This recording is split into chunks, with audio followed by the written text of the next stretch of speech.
दुईटी bike मुहांमुही धक्का हेबा फଳରେ घटिछि भयंकर दुर्घटना ଯେଉଁଥିରେ ଦୁଇ ଜଣ ଯୁବକଙ୍କର ମୃତ୍ୟୁ ହେବା ସହ ଅନ୍ୟ ଜଣେ ଗୁରୁତର ହୋଇଛନ୍ତି। ତେବେ କିଟିକିଟି ଅନ୍ଧାର ସହିତ ବର୍ଷା ଓ ପବନ ଯୋଗୁଁ ରାସ୍ତା ଦେଖାଯାଉନଥିଲା। ଏହି ସମୟରେ ଅତି ଦ୍ରୁତ ଗତିରେ ଆସି ଦୁଇ ଜଣ ବାଇକ୍ ଚାଳକ ମୁହାଁମୁହିଁ ଧକ୍କା ହୋଇଥିଲେ।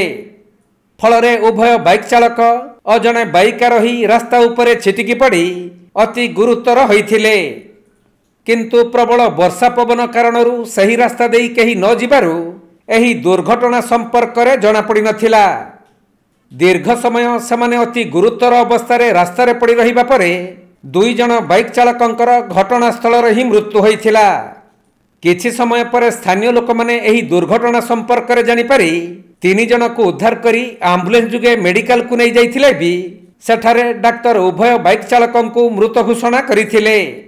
ଆଉ ଗୁରୁତର ଥିବା ଯୁବକ ଜଣକ ମେଡିକାଲରେ ଚିକିତ୍ସାଧୀନ ରହିଛନ୍ତି। एपरी भयंकर दुर्घटना घटी रायगड़ा जिला चांदिली थाना अंतर्गत रिभलकणा गाँ निकट बुलानी रे राति प्राय 8टा समय किटिकिटी अंधार सहित प्रबल वर्षा पवन हेउथिला।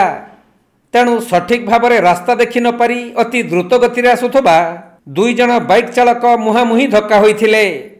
फଳରେ बाइक दुईटी भांगिरुजी चुरमार होइजिबा सह चंद्रपुर ब्लॉक अंचलर युवक दीपक महारणा और कोलनरा ब्लॉक कल्टीगुड़ा ग्रामर गोविंद हुईकांकर घटनास्थल ही मृत्यु होइथिला।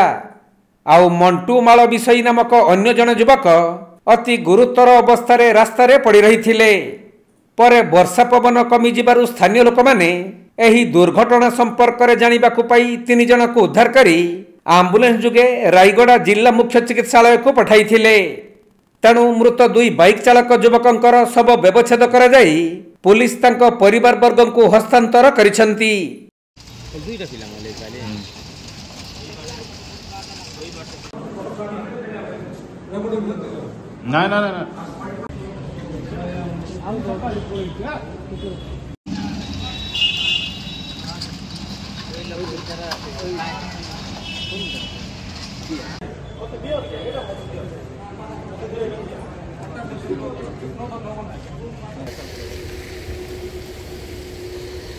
रायगड़ा जिल्लारू प्रफुल्ल कुमार बेहेरा रिपोर्ट, कोणार्क लाइव।